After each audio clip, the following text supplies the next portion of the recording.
Okay, today we have here with us Rida Haisam, the winner of the 2020 IBJJF Super Heavyweight class, and also the demolisher of some of the best black belts from the 10th planet. So, so Haisam, thank you very much for being here with us.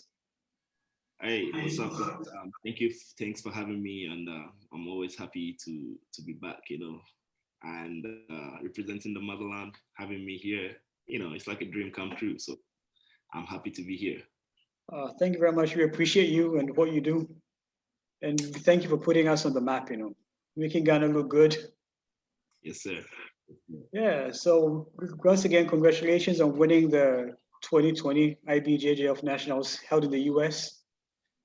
So can you walk us through your preparation and all in spite of the COVID pandemic and moving from Japan to the US and how that affected your training towards this tournament? So I moved to Michigan, Detroit, on the last in 2020, 19th of November 2020. Yeah. So American National was my first competition here in the country. And moving from Tokyo to like all the way from Detroit, it was like I was a lot in a rush, and I had to get to Detroit, settle down, and trying to right away, be able to train while I was preparing for my, you know, I was supposed to prepare for the American National while I was preparing to, to travel all the way from Tokyo to Michigan, and it's been an interesting way, But then I get into like Detroit, I think the fight was 2 weeks before. So, even before I moved, I was training regularly, while, controlling everything here and here and there, just saying bye to everybody, everybody's trying to take me to dinner and stuff. So I usually competed under the heavyweight, but I had to go to super heavyweight because I knew it, because I was gonna get some weight, because like, it was like I was moving. People wanted to see me. They were inviting me for dinners and blah blah blah. So it's like, okay, I had to adjust my weight and then move one weight up, and which ended up being like a very good decision, because I felt really good at the super heavyweight. Because I wasn't like, I didn't have to start a lot like I usually do, Yeah. and I felt the energy from right away. And I plan on competing over there a little bit more from now on. Yeah, so preparation wise, as always, it was great, and joining a new team, new different, like, and also like getting to train with like bigger guys and all that was like a very very interesting way. And I think that last 10 days what I got here in the training and the change of environment and everything really made the training very more interesting, and made me ready for the heavy guys, because I was just training with more heavy guys when I got here. Yeah. Oh, that's good. So looking at your tournament record, you came up with 5 submission wins, Yeah, and that's right. yeah, and a loss to Carlos Almeida, if I got the name right, Gabriel Yeah, Almeida, right? Yeah, Gabriel Almeida, yeah. yeah. that, So that so could you yeah. take us through the submission wins and how they came about? Yeah, so if you've been watching me, or like, you've seen my fight, you obviously know that I am the type who hunts for the submission. I'll take Yeah. the submission over everything. And, like, coming in, like, preparation wise and everything, like my first fight, I think I had in Mhm. ambers. Yeah, I had 3 ambers in that tournament. Mhm. And was it right? Yeah, 3 ambers I think two rear and nakeds. 2 naked chucks, right? Yeah. Yeah, something like that. And I lost in the decision against Almeida. Yeah. And yeah, the first fight, everything just went as planned. I tried to do for the takedown. Somehow we get into a scramble. He shoot for a takedown, which is like, sometimes I set guys up for that, because Nice. I'm very good with like my balance wise. I know it's hard to take me down. So Yeah. once trying really hard to really like pick me up the ground and go for the takedown is when I get to set up my submission. So I think I got a Kimura trap, Mhm. go through to get to the back, and then right away to the armbar. And something familiar happened in the semis too. Mhm. And almost like dive through, and that's gonna lead us into the final of the fight, the final of the on my super heavyweight. The guy who looked like Jon Snow, I forgot his name, but you know, yeah. Same way we were in the I ended up being like a neutral position. He was trying to play half guard on me. Yeah. You know, so most of you probably don't. I'm not very familiar with all these terms. Okay, a lot of people are not very familiar with the Jitsu terms, but so I rolled through yeah, in the kimura setup. So I don't know, for some reason that day I was just hitting the kimura setups. You know, nice. maybe because it was a new addition I added to my game, and it was just like hitting so good. And yeah, so I had the same thing, and that took us to the open weights. The first fight was, I think I had 4 armbars, sorry. 4 armbar and one rear naked. Oh yeah, okay. And yeah, that took me to the quarterfinals where I won somehow. He was a smaller guy in the semifinals. Okay. I know the quarterfinals, and man, he was moving really fast. But the good thing is I can keep up too because I'm pretty fast. Yeah. And I somehow took the back and then really get choke. So that was the only really choke that I had. Everything else was amber, 4 armbars. Yeah. Well, 4 in a row. I might as well, yeah. You're on fire.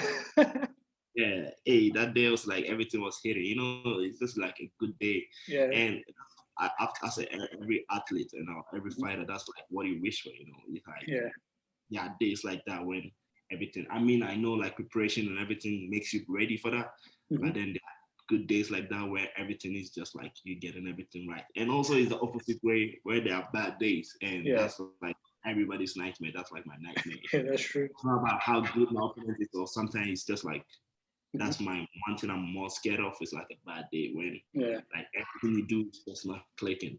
You know, so that wasn't the case at American National. I was on fire, like everything was hitting. And until we get into the semifinals of open weight against a more experienced Almeida who had a good technical game, I wouldn't lie, you know, but the fight could have gone both ways. And I still believe I won that fight because I was more aggressive. And in the beginning, you know, I had a nice takedown. I almost put him in a triangle, but then at the end of the day, they said they gave it to him, but which I'm not gonna keep thinking about it. You know, we're just gonna keep moving forward. You know, so yeah, all good about that, and that was it. So I had 5 fights that day. You know, 4 submissions, 1 decision lost. Oh, well, that's good. I guess they keep a positive mental attitude about the loss. Like it's Yeah. Well, it looks like don't worry. In the future, you'd avenge the loss, and it will be nothing. It'll just be something in the past. Like I beat him. That's right. That's right. Yeah, So, and I'm here now, so we're definitely gonna run into each other again. You know, like it could be next month, and then after that, you know, we definitely gonna meet each other again, and then, you know, I get to take my revenge, so I'm not worried too much. Yeah, obviously, I don't let it keep me down. You know, I just for the next one. Oh, you know, the martial arts circles are quite small, so you're bound to meet him again, at least. Yeah, that's what I'm saying. You know? Yeah. So, can you tell us, right? Moving from Tokyo to Detroit, how is the difference in training? How do you find the difference in training between both places? Yeah. So I started training jiu-jitsu in Japan, and you know, it's like a good and bad both ways. I'm gonna explain all that. All right, sure. Please do. So, you know, starting training in Japan, like size-wise, I always end up being the bigger in the group, like all the time. Yeah. Even since day one that I started, you know, and that didn't really mean much because at the end of the day, if you didn't know the technique, it's still gonna get you're gonna get beaten, you know. So, you know, at some point I was like, man, I can't rely too much on my weight. You know, I have to be more technical. So if you watch me now today, it's like I'm a big guy with a small person's moves or like the way I move. Skill set. Yeah, skill set, right? So I would say that's like from years of training in Japan. Okay. All right. But the downside was I had a tough time finding guys my size to train with.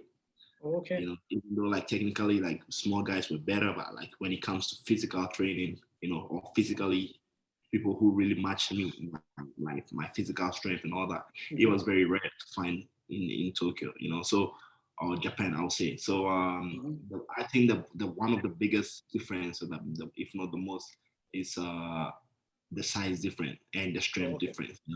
Because right now I feel like I get to train with more bigger and stronger guys, you know, than before, which Yeah. I think is gonna benefit me in a lot of ways, because before it's like I train technically and stuff, but I always struggle when I went against guys my size, because the body is just like used to training with. Yeah.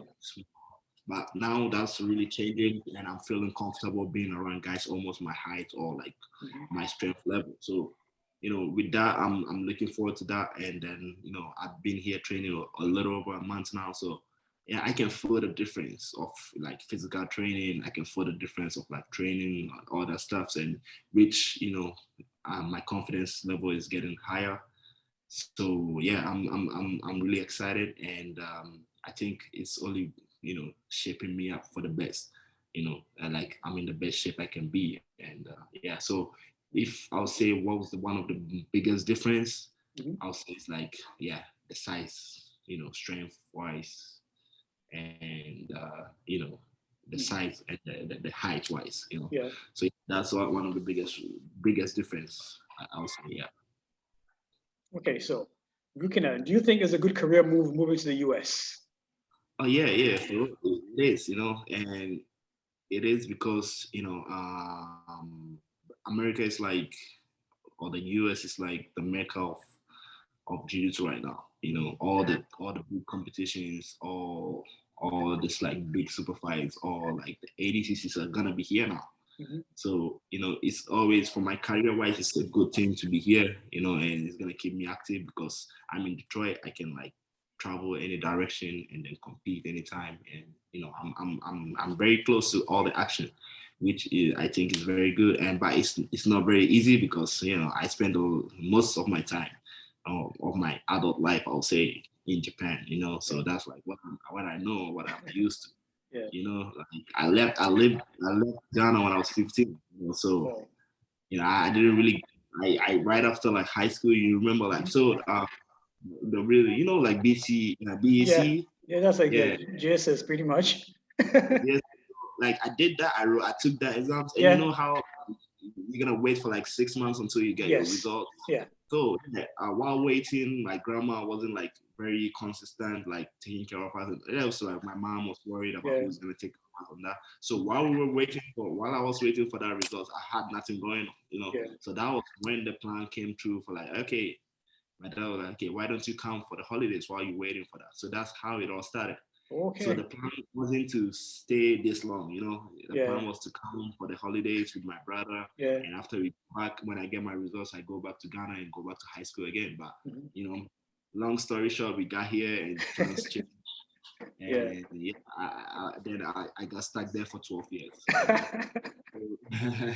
Well, But experience-wise, it was different, but mhm. uh, it was different, but like it was good for me. And like I was saying, career wise, it's good to be here right now, Yeah. and especially at my age, and like Mhm. almost entering my prime. Yeah. It's much better to be here and stay Mhm. active, Yeah. as more active can be.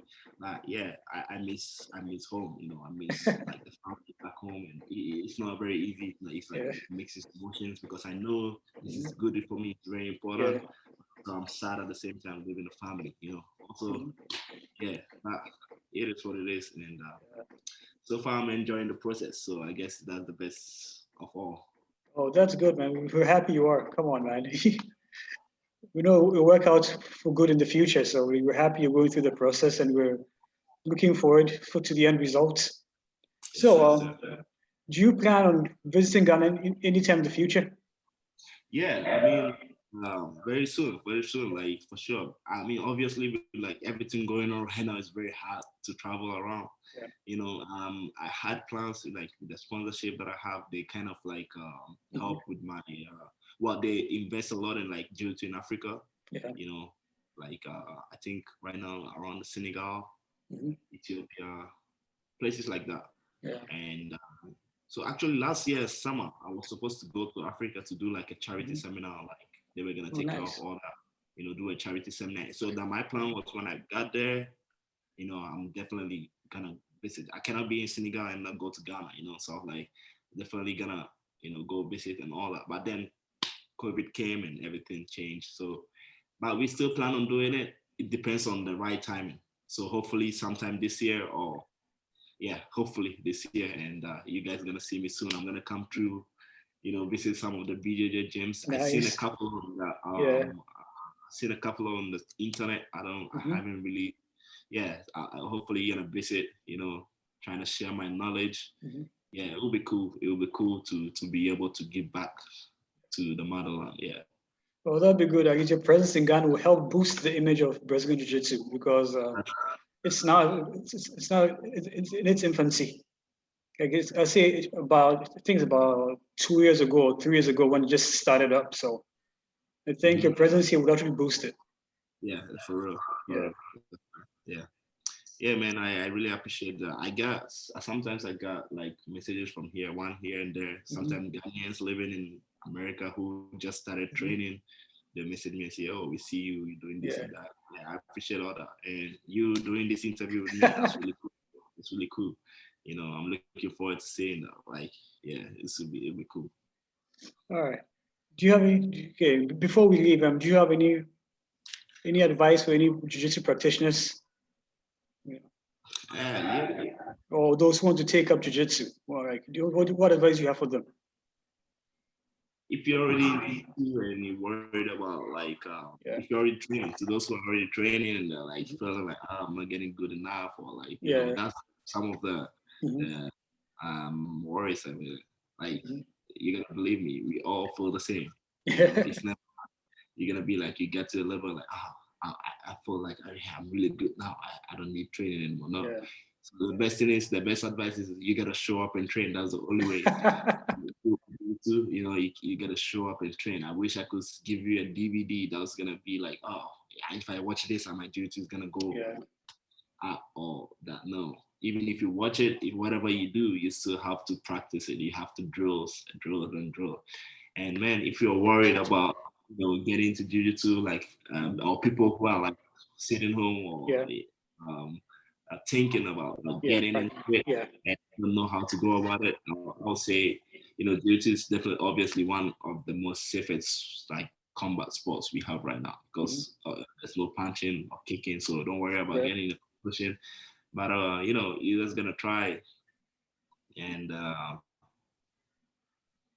it's just like what would I say? Everything else, when you get that first step, you gotta find the joy, like how why people get addicted to jiu-jitsu. So also it's just like a full body workout while you learning new stuff.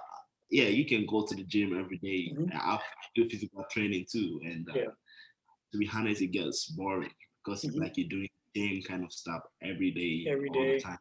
Jiu-jitsu is like you use your head at the same time, your body, and everything is activated. Your core muscle, your physical, like everything is activated. So,